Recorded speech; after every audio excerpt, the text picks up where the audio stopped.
ಭಾರತದ ಅಗರ್ಭ ಶ್ರೀಮಂತರ ಪಟ್ಟಿಯಲ್ಲಿ ಅಂಬಾನಿ ಕುಟುಂಬ ಸದಾ ಇದ್ದೇ ಇರುತ್ತೆ. ಕೇವಲ ಭಾರತ ಮಾತ್ರವಲ್ಲ, ವಿಶ್ವದ ಶ್ರೀಮಂತರ ಪಟ್ಟಿಯಲ್ಲೂ ಸಹ ಮುಖೇಶ್ ಅಂಬಾನಿ ಹೆಸರು ಇದ್ದೇ ಇರುತ್ತೆ. ಆದರೆ ಅದೇ ಕುಟುಂಬದ ಮುಖೇಶ್ ಅಂಬಾನಿಯ ಸಹೋದರ ಅನಿಲ್ ಅಂಬಾನಿಯ ವಿಚಾರದಲ್ಲಿ ತದ್ವಿರುದ್ಧವಾಗಿರುತ್ತೆ. 2005ರಲ್ಲಿ ಧೀರುಭಾಯಿ ಅಂಬಾನಿಯ ಇಬ್ಬರು ಪುತ್ರರ ನಡುವೆ ವೈಮನಸ್ಸು ಸೃಷ್ಟಿಯಾಗಿ ಆಸ್ತಿಯನ್ನ ವಿಭಾಗ ಮಾಡಿಕೊಳ್ಬೇಕಾಗತ್ತೆ. ಆಗ ಮುಖೇಶ್ ಅಂಬಾನಿಗೆ ರಿಲಯನ್ಸ್ ಇಂಡಸ್ಟ್ರೀಸ್ ಲಿಮಿಟೆಡ್ ಅನ್ನ ಪಡೆಯುತ್ತಾರೆ. ಇದರಲ್ಲಿ ತೈಲ ಶುದ್ಧೀಕರಣ, ಪೆಟ್ರೋಕೆಮಿಕಲ್ಸ್ ಮತ್ತು ಇತರ ಕೈಗಾರಿಕಾ ವ್ಯವಹಾರಗಳೆಲ್ಲ ಸೇರಿಸಲಾಗಿದೆ. ಅನಿಲ್ ಅಂಬಾನಿಗೆ ರಿಲಯನ್ಸ್ ಗ್ರೂಪ್ನ ಇತರ ವಿಭಾಗಗಳಾಗಿರುವಂತಹ ರಿಲಯನ್ಸ್ ಕಮ್ಯುನಿಕೇಷನ್ ಅಂದ್ರೆ ಟೆಲಿಕಾಂ, ರಿಲಯನ್ಸ್ ಕ್ಯಾಪಿಟಲ್ ಅಂದ್ರೆ ಹಣಕಾಸು, ರಿಲಯನ್ಸ್ ಇನ್ಫ್ರಾಸ್ಟ್ರಕ್ಚರ್ ಮತ್ತು ರಿಲಯನ್ಸ್ ಪವರ್ ಈ ಕಂಪನಿಗಳು ಸೇರ್ತವೆ.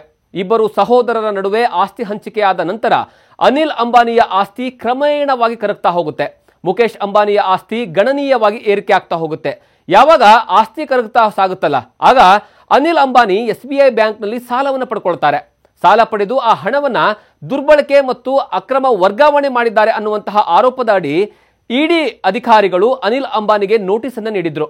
SBI ಬ್ಯಾಂಕ್ನಿಂದ 2017 ಮತ್ತು 2019 ಅವಧಿಯಲ್ಲಿ ಅಂಬಾನಿಯ ರಿಲಯನ್ಸ್ ಗ್ರೂಪ್ ಕಂಪನಿಯಿಂದ ನೀಡಲಾಗಿರುವಂತಹ ಸಾಲವನ್ನ ಅಕ್ರಮವಾಗಿ ಬೇರೆ ಕಂಪನಿಗಳಿಗೆ ವರ್ಗಾವಣೆ ಮಾಡಲಾಗಿದೆ ಅನ್ನುವಂತಹ ಆರೋಪ ಇದೆ. ಈ ಸಾಲವನ್ನ ಸರಿಯಾದ ಹಣಕಾಸು ತನಿಖೆ ಇಲ್ಲದೆ ಮಂಜೂರನ್ನ ಮಾಡಲಾಗಿದ್ದು, ಕೆಲವು ಬ್ಯಾಂಕ್ ಅಧಿಕಾರಿಗಳು ಲಂಚವನ್ನ ಪಡೆದಿದ್ದಾರೆ ಅನ್ನುವಂತಹ ಆರೋಪದ ಮೇಲೆ ಇಡಿ ಅಧಿಕಾರಿಗಳಿಗೆ ಶಂಕೆ ಬರುತ್ತೆ. ಈ ಪ್ರಕರಣದಲ್ಲಿ ರಿಲಯನ್ಸ್ ಗ್ರೂಪ್ನ ಕಂಪನಿಗಳಿಗೆ ಸಾಲವನ್ನ ಬೇನಾಮಿ ಕಂಪನಿಗಳ ಮೂಲಕವಾಗಿ ವರ್ಗಾವಣೆ ಮಾಡಿ ಬ್ಯಾಂಕ್ಗಳು ಮತ್ತು ಷೇರುದಾರರ ಜೊತೆಗೆ ಸಾರ್ವಜನಿಕ ಸಂಸ್ಥೆಗಳನ್ನ ವಂಚಿಸಲಾಗಿದೆ ಅಂತ ಇಡಿ ತನಿಖೆಯಲ್ಲಿ ಕಂಡುಬಂದಿದೆ.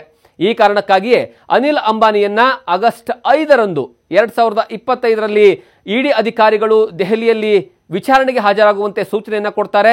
ಇದರ ಜೊತೆಗೆ 17,000 ಕೋಟಿ ರೂಪಾಯಿ ಸಾಲ ವಂಚನೆ ಆರೋಪಕ್ಕೆ ಸಂಬಂಧಿಸಿದಂತೆ ಲುಕ್ಔಟ್ ನೋಟಿಸ್ ಅನ್ನು ಸಹ ಕೊಡಲಾಗುತ್ತೆ. ಇದರಿಂದಾಗಿ ಅವರು ದೇಶವನ್ನ ತೊರೆಯದಂತೆ ತಡೆಯುವಂತಹ ಕೆಲಸವನ್ನ ಮಾಡಲಾಗುತ್ತೆ. ಇನ್ನು ಅನಿಲ್ ಅಂಬಾನಿಯವರ ಆರ್ಥಿಕ ನಷ್ಟಕ್ಕೆ ಹಲವಾರು ಕಾರಣಗಳಿದಾವೆ.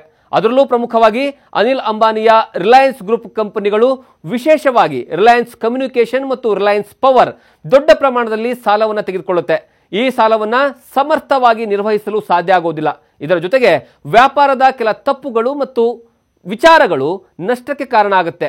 ರಿಲಯನ್ಸ್ ಕಮ್ಯುನಿಕೇಷನ್ನಲ್ಲಿ 3G ಮತ್ತು 4G ಸೇವೆಗಳಿಗೆ ದೊಡ್ಡ ಹೂಡಿಕೆಯನ್ನು ಮಾಡಲಾಗುತ್ತೆ. ಆದರೆ ಜಿಯೋದಂತಹ ಸ್ಪರ್ಧಿಗಳ ಆಗಮನದಿಂದಾಗಿ ಮಾರುಕಟ್ಟೆಯ ಪಾಲು ಕಳ್ಕೊಳ್ಬೇಕಾಗತ್ತೆ. 2008ರ ಜಾಗತಿಕ ಆರ್ಥಿಕ ಕುಸಿತ ಮತ್ತು ಕೆಲ ಬದಲಾವಣೆಗಳು ರಿಲಯನ್ಸ್ ಗ್ರೂಪ್ನ ಕಂಪನಿಗಳ ಮೇಲೆ ನೇರವಾದಂತಹ ನಕಾರಾತ್ಮಕವಾದಂತಹ ಪರಿಣಾಮವನ್ನು ಬೀರೋದ್ರಿಂದ ಅನಿಲ್ ಅಂಬಾನಿ ಉದ್ಯಮ ಪಾತಾಳಕ್ಕೆ ಕುಸಿಬೇಕಾಗತ್ತೆ. ಈ ಎಲ್ಲ ಕಾರಣಗಳಿಂದಾಗಿ ರಿಲಯನ್ಸ್ ಕಮ್ಯುನಿಕೇಷನ್ 2019ರಲ್ಲಿ ದಿವಾಳಿಯಾದಂತಹ ಸ್ಥಿತಿಗೆ ತಲುಪುತ್ತೆ. ಅದರ ಜೊತೆಗೆ ಇತರ ಕಂಪನಿಗಳಾಗಿರುವಂತಹ ರಿಲಯನ್ಸ್ ಕ್ಯಾಪಿಟಲ್ ಮತ್ತು ರಿಲಯನ್ಸ್ ಇನ್ಫ್ರಾಸ್ಟ್ರಕ್ಚರ್ ಕೂಡ ಆರ್ಥಿಕ ಸಂಕಷ್ಟಕ್ಕೆ ಒಳಗಾಗುತ್ತೆ. ಇನ್ನು ಈ ಅಕ್ರಮ ಹಣ ವರ್ಗಾವಣೆ ಹಿನ್ನೆಲೆಯಲ್ಲಿ ಅನಿಲ್ ಅಂಬಾನಿಯ 7,500 ಕೋಟಿ ರೂಪಾಯಿ ಮೌಲ್ಯದ ಆಸ್ತಿಯನ್ನ ಇಡಿ ಅಧಿಕಾರಿಗಳು ಇತ್ತೀಚೆಗೆ ಮುಟ್ಟಿಗೋಲನ್ನು ಹಾಕೊಂಡಿದ್ದಾರೆ. ಇನ್ನು ಇಡಿ ಅಧಿಕಾರಿಗಳು ನವೆಂಬರ್ 14ಕ್ಕೆ ದೆಹಲಿಯ ಇಡಿ ಕಚೇರಿಯಲ್ಲಿ ವಿಚಾರಣೆಗೆ ಹಾಜರಾಗುವಂತೆ 2ನೇ ಬಾರಿಗೆ ಸೂಚನೆಯನ್ನ ಕೊಟ್ಟು ನೋಟಿಸ್ ನೀಡಿದ್ದಾರೆ.